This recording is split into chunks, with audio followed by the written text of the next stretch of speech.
Hello बच्चों, welcome back to Drishyas online gurukul. इस video में हम लोग डिस्कस करने वाले हैं साइंस। जो है जूनियर लेवल का साइंस हम लोग डिस्कस कर रहे हैं। प्रीवियस ईयर क्वेश्चन पेपर्स को सॉल्व कर रहे हैं। इसका स्टार्टिंग के 20 क्वेश्चंस हम दो वीडियो में कवर कर चुके हैं। पहले वीडियो में 10 क्वेश्चन है इस पेपर के, दूसरे वीडियो में पार्ट 2 जो इसका है उसमें भी 10 क्वेश्चन है। ये पार्ट 3 है, इसमें भी 10 क्वेश्चन होगा। इस तरीके से ये पूरा पेपर आपका फिनिश हो जाएगा। तो चलते हम लोग शुरू करते हैं और आगे बढ़ते हैं, देखते हैं कि पहला क्वेश्चन क्या है। तो इसमें देखिए, निम्नलिखित में से रोमांथी रूमिनेंट जंतुओं का समुच्चय कौन सा है। रोमांथी का मतलब जो आप समझते भी होंगे, जो पागुर करते हैं, पागुर करने वाले जंतुओं का समुच्चय हमको देखना है। तो जो खाना खा लेते हैं, पहले तो जल्दी जल्दी खा लेते हैं, बाद में बैठ जाते हैं जब, तो वो पचाते रहते हैं, अपना मुंह चलाते रहते हैं। ठीक है, तो इसमें जो है भैंस, गाय और हिरन है। ए इज द करेक्ट ऑप्शन। देखो, जुगाली रोमांथी मतलब जुगाली करने वाले या पागुर करने वाले जंतुओं को कहते हैं। इस प्रकार के जंतु भैंस, गाय, हिरन इत्यादि होते हैं। इनके पाचन क्रिया में कुछ विशेषता पाई जाती है एवं इनके आमाशय को 4 भागों में बांटा गया है। ठीक है, तो इतना समझ लीजिए कि जो पागुर करते हैं उसे रोमांथी जंतु होते हैं। तो पहले खाना खा लेते हैं, बाद में पचाते हैं, फिर उसको बाहर लेके मुंह में आके उसको कूचते हैं, फिर वापस लेके जाते हैं। इस तरीके की चीजें होती हैं। तो चलिए आगे बढ़ते हैं हम लोग अगले क्वेश्चन की तरफ, देखते हैं अगला क्वेश्चन क्या है। तो ये है नेक्स्ट क्वेश्चन आपका। देखिए इस क्वेश्चन में दीर्घरोम के बारे में निम्नलिखित कथनों का अध्ययन कीजिए। देखिए, जो दीर्घरोम होता है इसमें क्या होता है, सूक्ष्म रुधिर वाहिकाएं जो होती हैं उनका जाल एक तरीके से फैला होता है उसमें, दीर्घरोम में। तो बस हम इसका डिस्क्रिप्शन देख लेते हैं सीधे। दीर्घरोम में अंगुली के समान उभरी हुई संरचना होती है और इसमें सूक्ष्म रुधिर वाहिकाओं का जाल फैला होता है। इनकी भित्तियां अत्यधिक पतली होती हैं। तो इसमें 3 पॉइंट हमको देखना है। दीर्घरोम में क्या होता है, अंगुली के समान उभरी हुई संरचना होती है। ठीक, अंगुली के समान उभरी हुई संरचना होती है। सूक्ष्म रुधिर वाहिकाओं का जाल होता है, सूक्ष्म रुधिर वाहिकाओं का जाल होता है और इसकी जो भित्तियां होती हैं वो कैसी होती हैं, अत्यधिक पतली होती हैं। इसमें जो भित्ति होती हैं अत्यधिक पतली होती हैं। तो इसका जो आंसर सही है वो कौन सा सही है, इसमें अत्यधिक पतली भित्तियां होती हैं, ये भी सही है। दूसरा, इसमें अंगुली के समान उभरी हुई संरचनाएं होती हैं, ये भी सही है। सूक्ष्म रुधिर वाहिकाओं का जाल फैला रहता है जो सतह के निकट ही होता है, और ये भी सही है। ठीक है, तो इस तरीके से इसका आंसर जो सही है, answer C is the correct answer. ठीक है, आगे हम लोग बढ़ते हैं और देखते हैं अगला क्वेश्चन क्या है।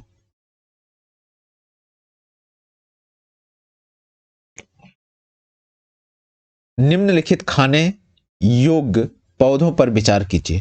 केला, बैगन, भिंडी, कद्दू। ठीक है, इनमें से पौधों का ऐसा कौन सा युगल है जिनमें 2 या 2 से अधिक खाने योग्य भाग होते हैं। जैसे देखो, केला तथा कद्दू के दोनों भागों को खाया जाता है। केला तथा कद्दू के 2 भाग को खाया जाता है। केले के पुष्प एवं फल खाया जाता है, जबकि कद्दू के फल और बेल खाने का कार्य में लाया जाता है।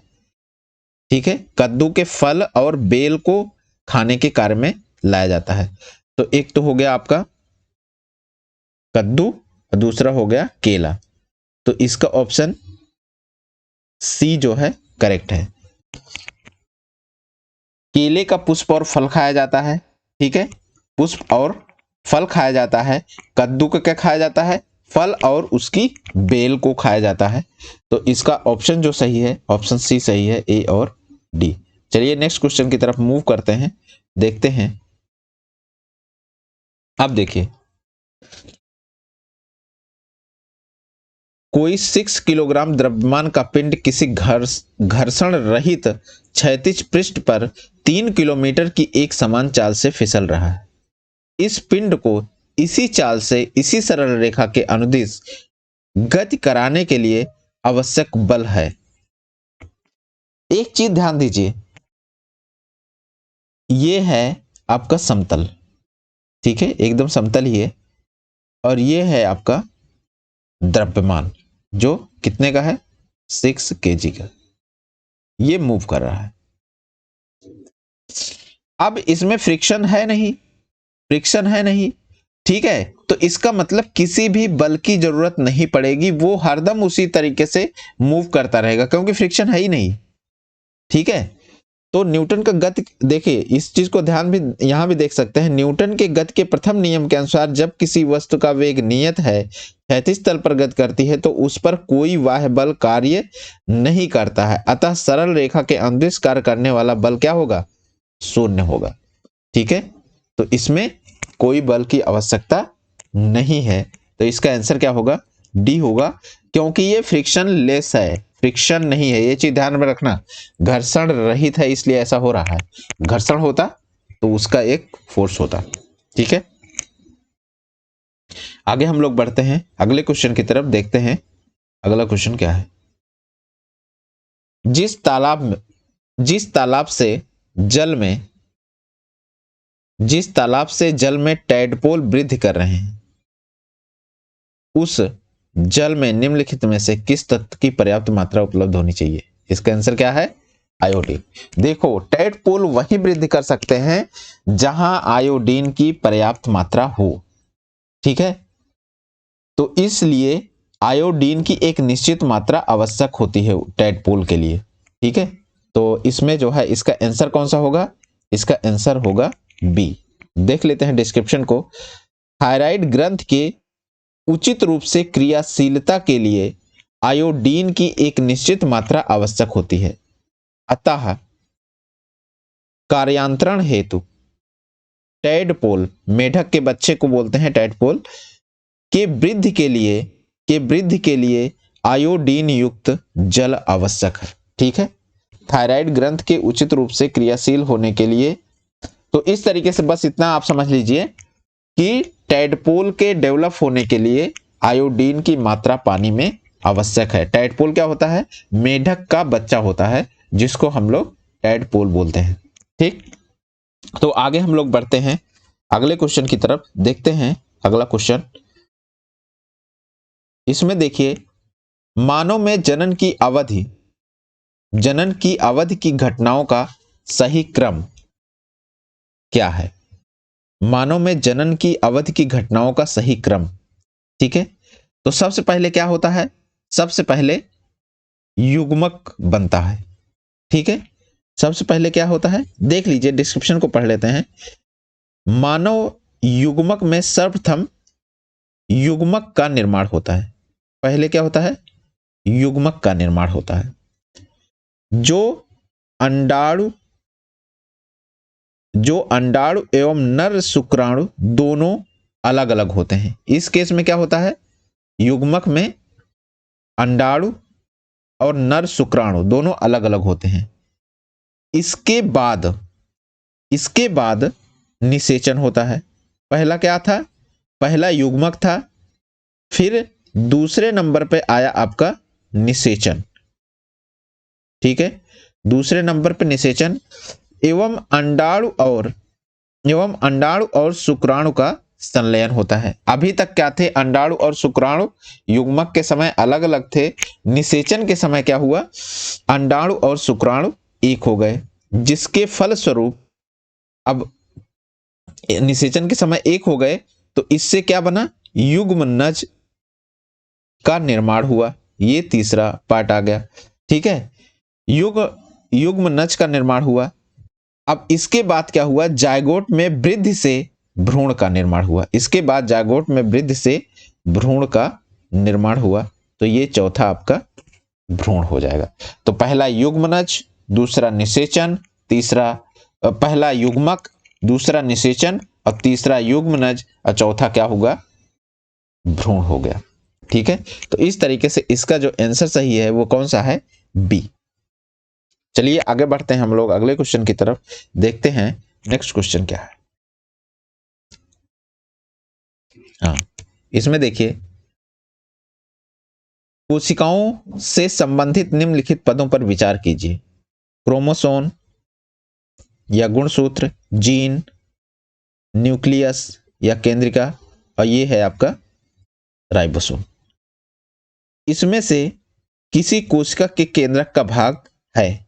देखो, राइबोसोम केंद्रक में नहीं होता है, ठीक है, क्रोमोसोम होता है, जीन होता है और न्यूक्लियस तो होता ही है, ठीक है। तो इस तरीके से इसका आंसर जो सही होगा वो आंसर सी होगा, जो केंद्रक का भाग है। केंद्रिका तो केंद्रिका होती, केंद्रक में केंद्रिका होती है, गुणसूत्र होते हैं और जीन्स होते हैं। क्रोमोसोम, जीन एवं केंद्रिका, क्रोमोसोम, जीन एवं केंद्रिका आदि कोशिका के केंद्रक के भाग हैं, ठीक है, कोशिका के केंद्रक के भाग हैं। क्रोमोसोम क्या है, गुणसूत्र, ठीक है। चलिए आगे हम बढ़ते हैं अगले क्वेश्चन की तरफ, देखते हैं अगला क्वेश्चन। हाँ, ये देखिए, टार्टरिक अम्ल पाया जाता है, टार्टरिक अम्ल, टार्टरिक अम्ल, ठीक है। अब देखिए, आम और अंगूर काफी इंपॉर्टेंट है। आम और अंगूर में क्या होता है, टार्टरिक अम्ल होता है, और आंवला और नींबू, आंवला और नींबू में क्या होता है, साइट्रिक अम्ल होता है। आंवला और नींबू में साइट्रिक अम्ल, और आम और अंगूर में टार्टरिक अम्ल, ये चीज याद रखना है आपको। तो इसका जो आंसर सही होगा, टार्टरिक अम्ल किस में पाया जाता है, टार्टरिक अम्ल आम और अंगूर में पाया जाता है, मतलब सी और डी में। तो इसका ऑप्शन जो सही होगा वो ये वाला सही होगा, ठीक है, सी। आगे हम लोग बढ़ते हैं अगले क्वेश्चन की तरफ, देखते हैं अगला क्वेश्चन क्या होगा। इसमें देखिए, प्लास्टिक के सामान्य विशिष्ट गुण हैं, प्लास्टिक के, ये देखिए डी क्या है, टिकाऊ, वजन में हल्के, अनअपक्रियशील। तो बेस्ट ऑप्शन यही है, तो यही सही है। इसमें देखिए, विद्युत के सुचालक, ये हो नहीं सकता, प्लास्टिक कहाँ सुचालक होती है, तो ये रॉन्ग हो गया। इसमें देखिए, ऊष्मा के सुचालक, क्या ऊष्मा इसमें फ्लो करती है, नहीं, ये भी रॉन्ग हो गया। विद्युत के सुचालक, ये भी रॉन्ग हो गया। तो इस तरीके से ऊपर के तीनों तो रॉन्ग हो गए, D option is the correct option, ठीक है। आगे बढ़ते हैं हम लोग।